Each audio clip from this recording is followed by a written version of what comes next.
बिस्मिल्लाहिर्रहमानिर्रहीम। अस्सलाम वालेकुम डियर स्टूडेंट्स। आज फर्स्ट ईयर के चैप्टर नंबर 4 गैसेस का थर्ड लेक्चर है। आज का टॉपिक एवोगैड्रोस लॉ के ऊपर होगा। सही। आज आप लोग एवोगैड्रोस लॉ के बारे में पढ़ेंगे और आप लोग आज ये सीखेंगे कि कैसे तमाम गैसेस के इक्वल वॉल्यूम में एक जितने पार्टिकल होते हैं, कैसे, हाउ। ठीक। सो स्टार्ट लेते हैं एवोगैड्रोस लॉ से।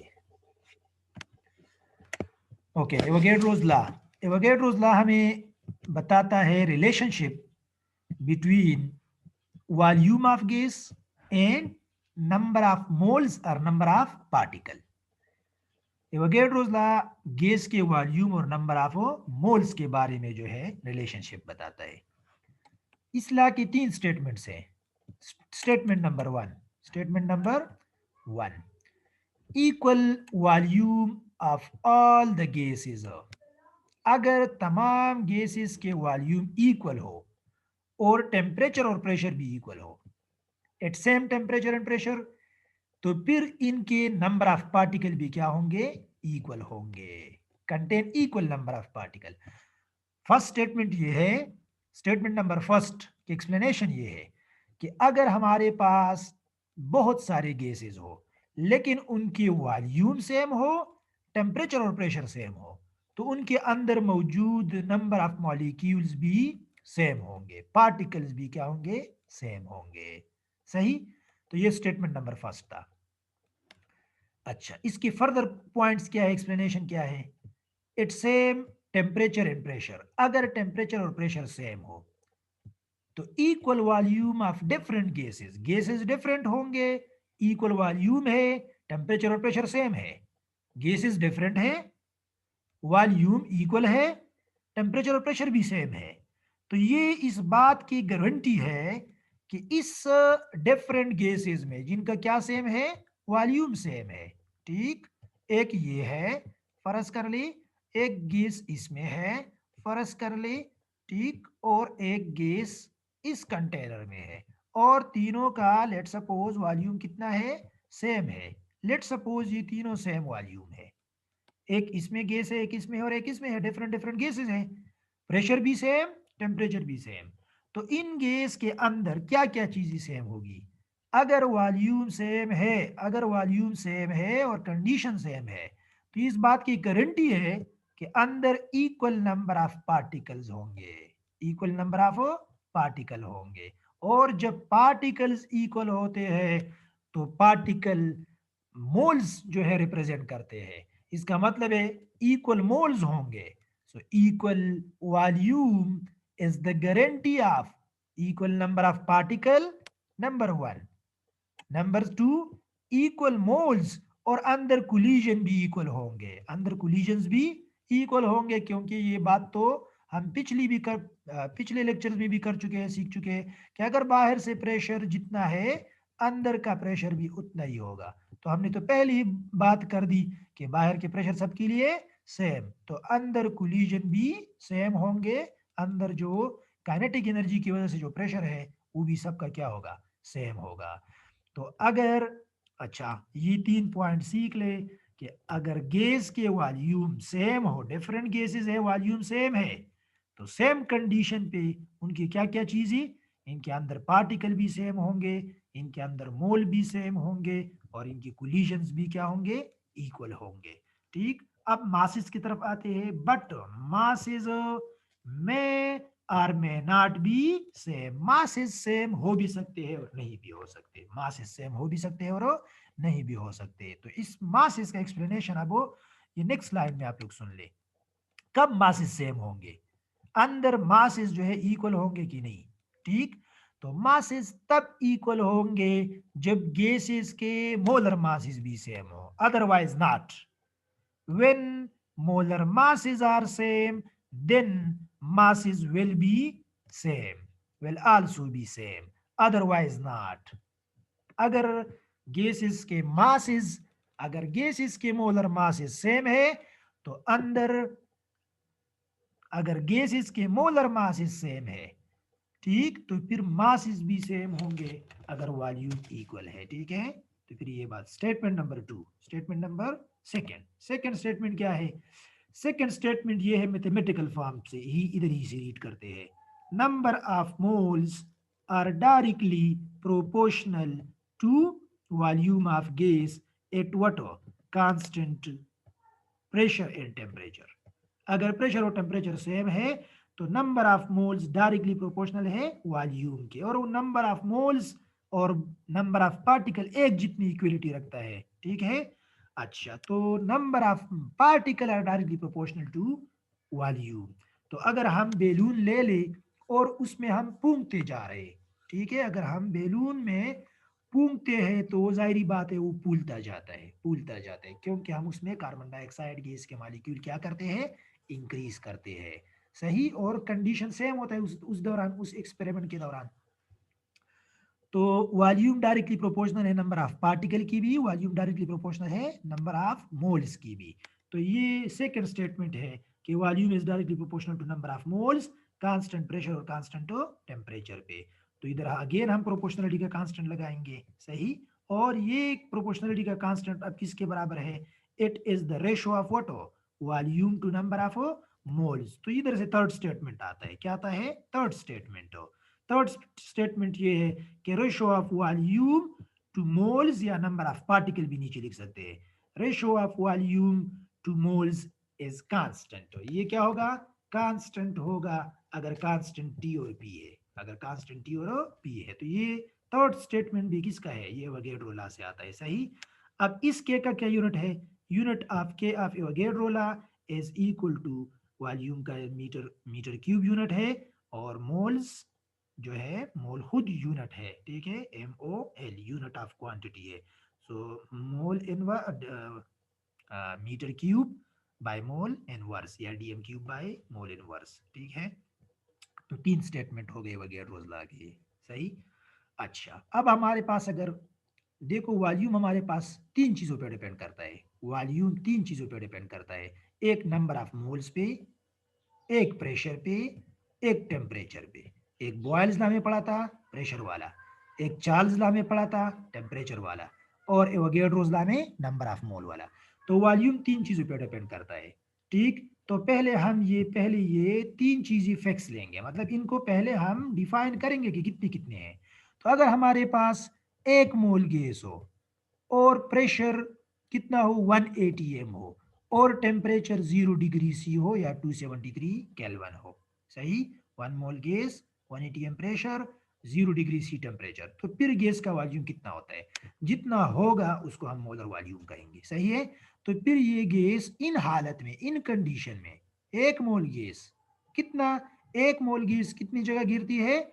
22.4 DM क्यूब हो। तो वॉल्यूम कितना होगा? 22.4 DM क्यूब। जाहिर बात है, जब मोल 1 है तो हमने एवोगैड्रोस नंबर पढ़ा है, ठीक है, कि 1 मोल में पार्टिकल की तादाद को एवोगैड्रोस नंबर कहते हैं, सही। तो 22 DM क्यूब में कितने पार्टिकल्स होंगे? हर गैस के 6.02 10 टू पावर 23 मॉलिक्यूल्स होंगे। और इतने पार्टिकल के मास को क्या कहते हैं? मोलर मास कहते हैं, ठीक है।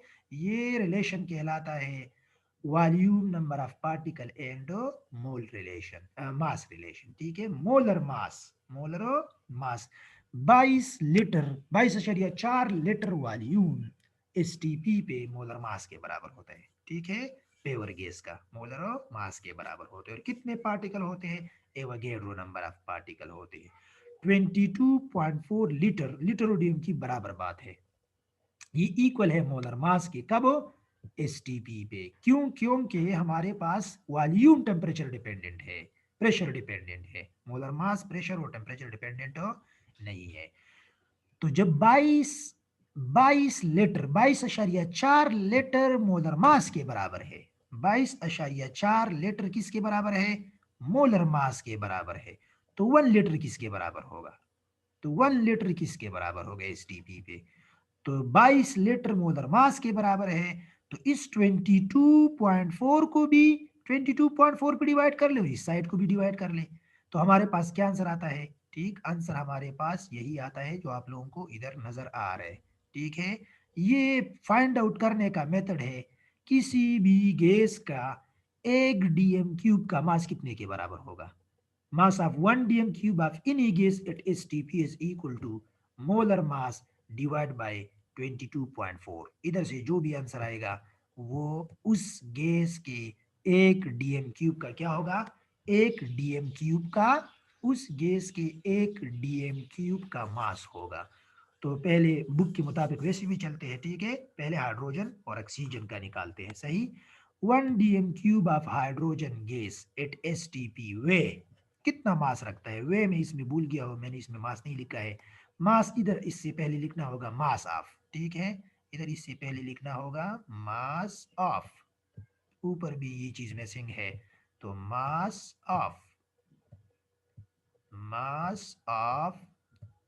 1 डीएम क्यूब ऑटो, इधर भी ये लिखना होगा, इधर भी लिखना होगा नीचे, mass of 1 DM cube of hydrogen at STP is equal to, अब हाइड्रोजन का जो मोलर मास है वो ऊपर लिखेंगे 2.016, मतलब 2 हम नॉर्मली लिखते हैं, ये बाकी चीजें इग्नोर करते हैं, लेकिन एक्यूरेसी के लिए मैंने पूरा लिखा है, ठीक है। 2.016 डिवाइड बाई 22, इधर से क्या आंसर आता है 0.089 ग्राम। एक लीटर हाइड्रोजन का मास एसटीपी भी इतना होता है। और अब ऑक्सीजन की तरफ आते हैं, ठीक है, तो ये इधर भी लिख ले, mass of 1 DM cube of water oxygen at STP is equal to 32 gram per mole. Oxygen का मोलर मास है डिवाइड बाय 22, तो इधर से आंसर आता है 1.4384 ग्राम। सही। अच्छा, अब दोनों के देखो 1 डीएम क्यूब है, 1 डीएम क्यूब। सही, तो 1 डीएम क्यूब ऑक्सीजन की कितनी जगह गिरती है 1.4384 और हाइड्रोजन कितनी जगह गिरती है 1 डीएम क्यूब। लेकिन दोनों में पार्टिकल की तादाद इक्वल होंगे और ये नेक्स्ट स्लाइड में भी इस पे बात करेंगे। सही है। अच्छा, तो कोई गैस, मतलब हमने इधर क्या लिया, ये हाइड्रोजन का फ्लास्क है, लेट सपोज बेलून है, कितने ग्राम का 2 ग्राम का, तो इसका वॉल्यूम कितना होगा एसटीपी पे 22.4, 22.4 लीटर ये होगा।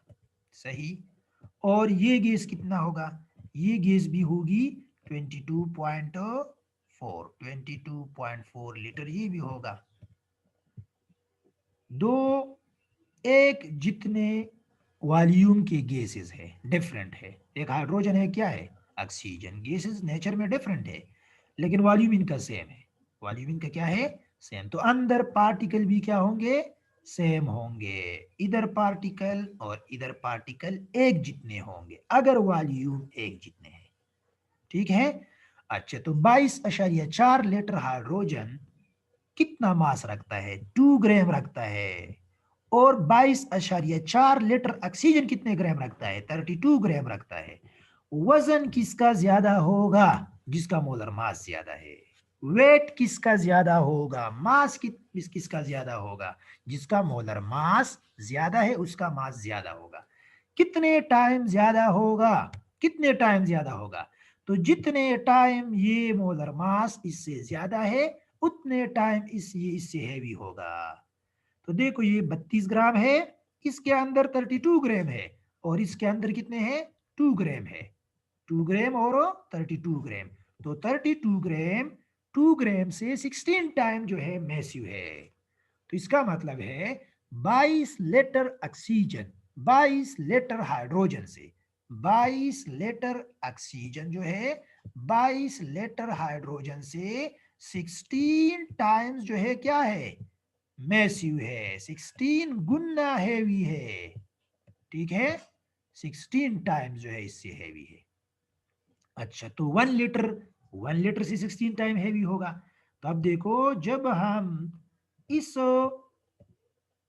0.89 को 16 से मल्टीप्लाई करते हैं तब ये आंसर इससे आता है। तो ये 1 लीटर ऑक्सीजन का भी 1 लीटर हाइड्रोजन से 16 टाइम हैवी होगा, 16 टाइम क्या होगा हैवी होगा। So oxygen is 16 time massive than 1 litre of water hydrogen, 1 litre of whom 1 liter of oxygen is 16 times massive than 1 litre of hydrogen हो। सही। अच्छा, ये मैंने 2 दफा लिखा है। अब हाइड्रोजन, ऑक्सीजन जो है मीथेन से कितना हैवी है? 1 लीटर ऑफ ऑक्सीजन, तो मीथेन का क्या मोलर मास है? मीथेन का मोलर मास खुद 16 है। खुद कितना है? 16। और ऑक्सीजन का मोलर मास कितना है? 32। तो 32 16 से डबल ज्यादा है। ठीक है, 2 टाइम, 2 टाइम्स का मतलब है, 2 टाइम्स का मतलब है 2 से मल्टीप्लाई करना, 2 टाइम्स। ठीक, तो एक लीटर हाइड्रोजन, 1 लीटर मीथेन का मास, 1 लीटर मीथेन का मास हाइड्रोजन के हाफ होगा, ऑक्सीजन के हाफ होगा। तो इस ऑक्सीजन वाले के मास को 2p डिवाइड कर दे, इस ऑक्सीजन के मास को 2p डिवाइड कर दे, तो ये मीथेन के 1 लीटर के मास के बराबर होगा। दूसरे अल्फाज में ऑक्सीजन 2 टाइम मैसिव है किससे? 1 लीटर ऑक्सीजन 2 टाइम मैसिव है 1 लीटर मीथेन से। सही। अब कार्बन डाइऑक्साइड की तरफ आ जाइए। 1 लीटर कार्बन डाइऑक्साइड 22 टाइम जो है 22 टाइम्स मैसिव है 1 लीटर किससे? हाइड्रोजन से। 1 लीटर हाइड्रोजन से। क्यों? क्योंकि कार्बन डाइऑक्साइड का मास 44 है। अच्छा, अब ये इंपॉर्टेंट पॉइंट है, लेसन, ये बहुत इंपॉर्टेंट पॉइंट है कि जब हमारे पास गैस, देखो 1 dm³ of hydrogen at STP weigh, कितना वे रखता है? 0.89 ग्राम। ठीक। 1 dm³ of oxygen at STP weigh, oxygen कितना वेट रखता है? 1.483 ग्राम। लेकिन but their number of particle, number of molecule are same, although oxygen is 16 time massive. देखो, oxygen 16 गुना ज्यादा मास रखता है हाइड्रोजन से, लेकिन वेट बराबर गिरते हैं, वेट इक्वल रखते हैं। तो अब ये पॉइंट सीखना है, ठीक है, कि Q Y, listen very carefully now. ठीक, और ये एंडिंग होंगी, लास्ट अल्फाज होंगे। सही। क्यू जो है ज्यादा जगह गिरती है, क्यू इक्वल वॉल्यूम रखता है, क्यू क्यू इक्वल वॉल्यूम रखता है। रिमेंबर, ये जो लास्ट सेंटेंस है ये इंपॉर्टेंट है। Because in normal condition molecules of gas are widely separated from each other, molecule gas के एक दूसरे से काफी सेपरेटेड है। ये देखो, ये हाइड्रोजन का साइड हो गया, ठीक, काफी सेपरेटेड है, दरमियान में काफी स्पेस है, बहुत ज्यादा फासला है, 300 टाइम्स उसके डायमीटर से 300 टाइम जो है फ्री स्पेस है। क्या है? Free space. ये फ्री स्पेस है दो मॉलिक्यूल के दरमियान, फ्री स्पेस, इतना ज्यादा फ्री स्पेस है। तो अगर इसके जगह बड़ा मॉलिक्यूल आ जाए, क्या आ जाए? बड़े साइज का मॉलिक्यूल आ जाए, तो वॉल्यूम डिस्टर्ब नहीं होगा। ठीक है, इसकी जगह अगर ये आ जाए, ये थोड़े बड़े साइज का है, ठीक है, थोड़ा सा साइज बड़ा है, तो ये भी इधर आ सकते हैं। क्यों? क्योंकि इनके दरमियान काफी फ्री स्पेस है। तो गैस में यही इसका रीजन है। ठीक है, because in normal condition molecules of gas are widely separated from each other हो, गैस के मॉलिक्यूल एक दूसरे से काफी अवे है, काफी क्या है? अवे है, 300 टाइम्स जो है अपने डायमीटर के अवे होते हैं। इसका जितना भी डायमीटर है, ये नियरेस्ट नाइबर, इसका जो नियरेस्ट नाइबर है, ये 300 टाइम जो है अवे होता है। तो काफी फ्री स्पेस है। तो अगर हम ये पार्टिकल का साइज बड़ा भी कर दे, कैसे बड़ा करेंगे? दूसरा मॉलिक्यूल बड़ा लगा ले, अगर दूसरे बड़ा मॉलिक्यूल इधर लगा लेंगे तो फिर भी ये इधर आ सकते हैं, क्योंकि हमारे पास फ्री स्पेस ज्यादा है और ये वॉल्यूम डिस्टर्ब नहीं होगा। That is the main reason कि क्यों मॉलिक्यूल के बड़े होने से जो है फिर भी वो इक्वल जगह ऑक्युपाई करता है, क्योंकि इनके दरमियान फ्री स्पेसिस ज्यादा है। The simple answer is the free spaces, free spaces ज्यादा है। इसीलिए अगर आप कार्बन डाइऑक्साइड भी ले आएंगे तो फिर भी जो है, अब देखो ऑक्सीजन में भी काफी फ्री स्पेस है, ऑक्सीजन में भी काफी फ्री स्पेस है। तो अब अगर हम इस ऑक्सीजन को किसी और मॉलिक्यूल पर रिप्लेस कर दे जो जिसका साइज इससे बड़ा हो, फिर भी इधर आ सकता है और वॉल्यूम डिस्टर्ब नहीं होगा। सही है। अच्छा, अब आते हैं किसकी तरफ हो? कि मोलर वॉल्यूम क्या है। मोलर वॉल्यूम, तो पहले मोलर वॉल्यूम को डिफाइन करते हैं और फिर जो है इसमें मैं थोड़ा मोलर वॉल्यूम क्या है। मोलर वॉल्यूम है the volume of one mole gas, बस volume occupied by one mole gas is called molar volume. एक मोल गैस जितनी जगह घेरती है उसको मोलर वॉल्यूम कहते हैं। तो एक मोल को क्या कहते हैं, एक मोल का दूसरा नाम क्या है, मोलर मास। ठीक, सो दूसरी डिफिनेशन क्या है, the volume occupied by molar mass of gas is called molar volume. Unit इसका क्या है, डीएम क्यूब पर मोल। एक मोल गैस जितनी जगह घेरती है उसको मोलर वॉल्यूम कहते हैं। सही।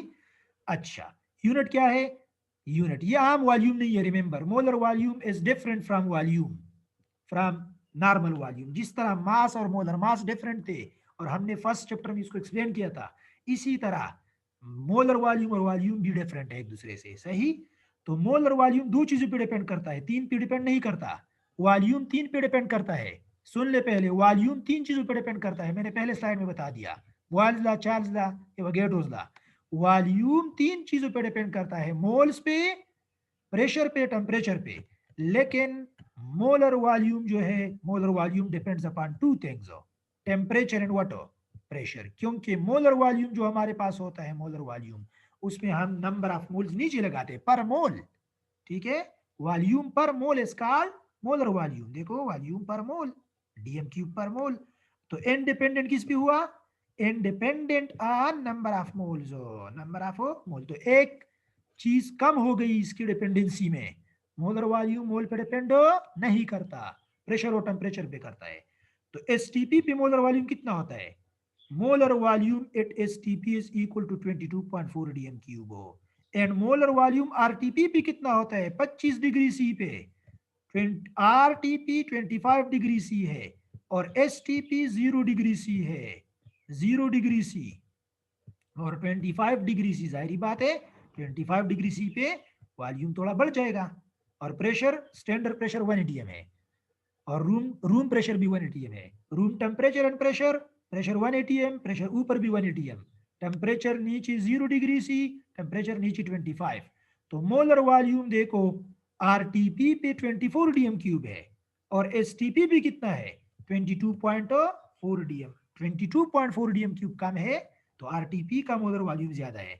तो मोलर वॉल्यूम, रिमेंबर, प्रेशर और टेम्परेचर दोनों पर डिपेंड करता है। प्रेशर डबल करने पे मोलर वॉल्यूम हाफ होगा, प्रेशर डबल करने पे ये मोलर वॉल्यूम क्या होगा, हाफ होगा, 11.2 होगा ये फिर। और ये कितना होगा, प्रेशर डबल करने पे आरटीपी वाला वॉल्यूम 12 होगा। कितना होगा, 12 होगा। अच्छा, तो अब देखो, मोलर 1 डीएम क्यूब गैस का कितना मास रखता है, मोलर मास बाय 24।